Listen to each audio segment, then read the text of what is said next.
This is a short account taken from the work The Bloody Fields of Waterloo by Dr. Mick Crumpling. Whilst the Army Medical Department matured during the Long Peninsular War, which ran from 1808 to 1814, the lightning campaigns of 1815 took Britain and the rest of Europe by surprise, and thus the preparedness of the department had been inevitably limited.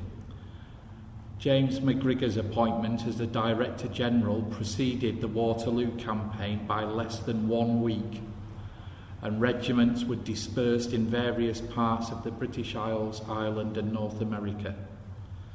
The Allied army was hastily assembled to respond to Bonaparte's rapid and yet unknown objectives with the large Grand Army. At the top, Sir James McGrigor had a monumental task on his hand. Just a year or so previously, hundreds of worn-out or sick medical staff had finished their 6-year tour of duty in Spain. Climate, disease, intermittent poor diet and absence from family had all taken their toll. Many had thought the war was over, and medical men released from service wished to set up in civilian practice but remained on half pay. These were duty-bound to return to the colours but for some, action in Belgium was to be a new adventure. The Inspector General had seen to the opening or freeing up of general hospitals at Ostend, Bruges, Ghent, Antwerp and Brussels, and in this he was ably assisted by Professor Brugman, who was the Inspector General of the Medical Services of the Army for the Low Countries. Medical Officer First Class Kluskens was a surgeon from Ghent, and he was also to play a pivotal role after the battle. He had been recently promoted Surgeon-in-Chief to the southern provinces of the Low Countries, and Brussels was the main general receiving station, and Antwerp remained as an overflow and decanting medical base. The terrain on which Wellington and the Allies had to confront Bonaparte's Grand Army, somewhat depleted by the separation of the French 3rd and 4th Corps, was undulating with shrubs, copses and spinneys, and more woodland than there appears today. Behind Wellington was a dense forest which could provide cover for a retiring army. Farm dwellings and huts dotted the landscape, and it would be these, with the 3 defended farms of Hougoumont, La Haye-Sainte and Papelotte, which provided refuge for the injured. As for the rest of the open Brabant countryside, there was little cover for regimental first aid posts, and during lulls in the fighting, men would often have to be carried or struggle alone over to the main dressing stations, where they would find shelter, water and surgical support. For the Allies, this was the farm of Mont Saint John, a kilometre or so behind crossroads of the roads from Brussels to Charleroi and Braine-l'Alleud. More than 5,000 casualties accumulated here, and many of the camp followers were bivouacked behind these buildings and would help to care for the wounded during and after the battle. Casualties wounded in the vicinity of the 3 fortified farms, including Hougoumont, were given surgical aid in those buildings. Not infrequently, it was too risky or inconvenient to move field casualties away during the fighting on account of artillery fire, cavalry advances and infantry assaults. The same issues would apply to infantry squares. A junior battalion surgeon would treat the injured within the square, the dead men being placed outside of the square. Here water was given, dressings were applied, wounds explored and sutures, and occasionally amputations were carried out. The weather in the night preceding the Battle of Waterloo had been horrendous. Rain poured down in torrents, making sleep and cooking well nigh impossible for many. Thus many units had little to eat, hardly a way to start a bloody contest on the 18th of June. The battle commenced at around 11:30 in the morning with a bombardment from at least 4 batteries of artillery on Bonaparte's left flank. This was a preliminary to a strong infantry assault by General Ryle's 2nd Corps on the farm of Hougoumont and the chestnut woods in front of the buildings.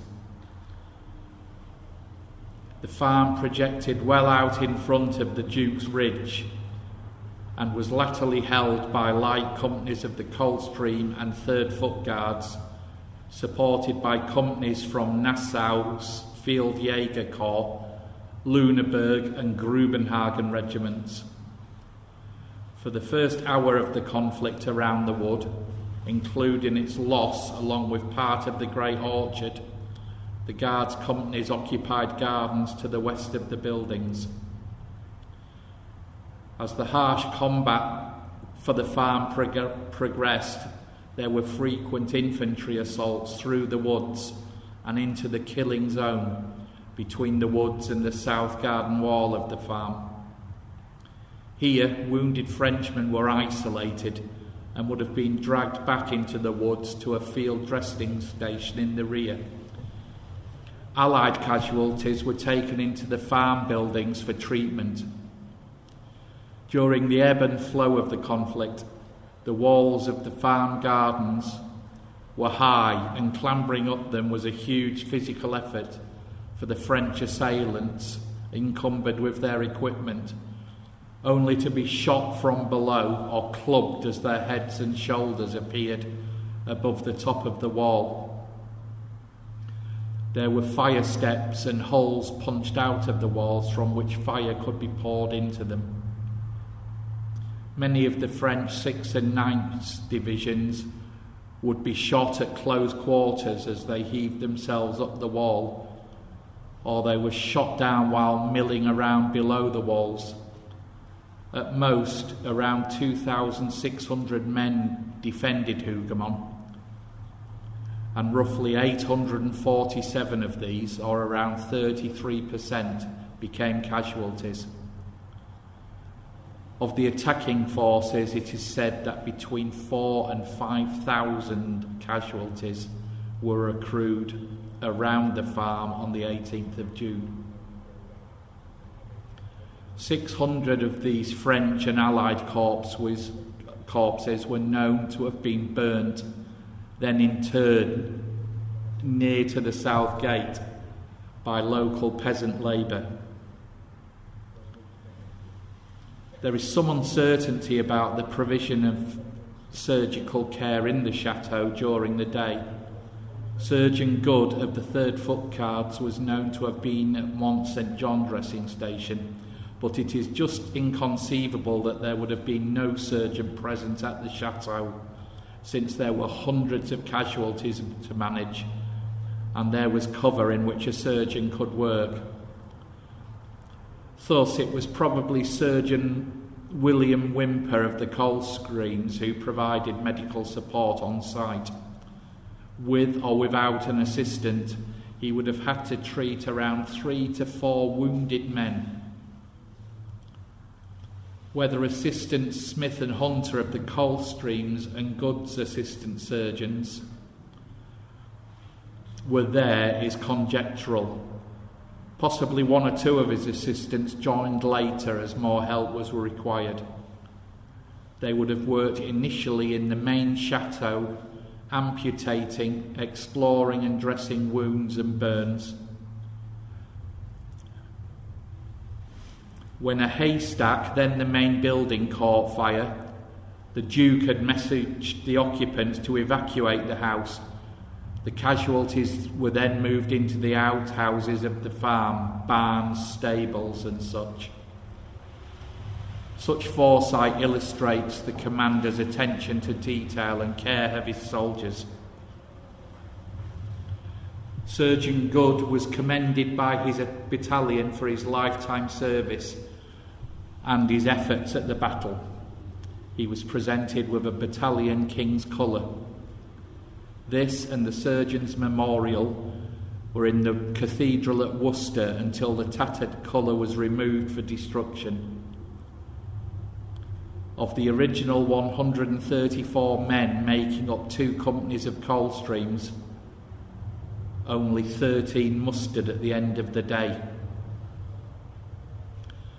While this deadly mayhem continued, at around 1 p.m, fire from Bonaparte's Grand Battery roared out from a ridge facing north and thus to the left of the Allied defence line. Around 2,000 French gunners served 80 pieces of ordnance, 18 12-pounders, 42 6-pounders and 20 howitzers, and kept up fire for around 30 minutes. Most of these guns discharged solid round shot. In his account in the Waterloo Companion, Mark Adkin reckons that because of wet ground, overshoot, that the target areas that were hard to distinguish, and also relatively small number of shots in widely dispersed target areas, only 500 Allied soldiers were actually killed or maimed in this way.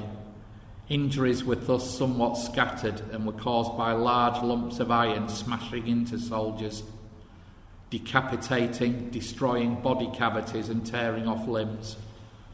There were also many wounds caused by exploding shells, throwing out portions of iron casing from ground or air bursts, and from those that thumped into the wet ground.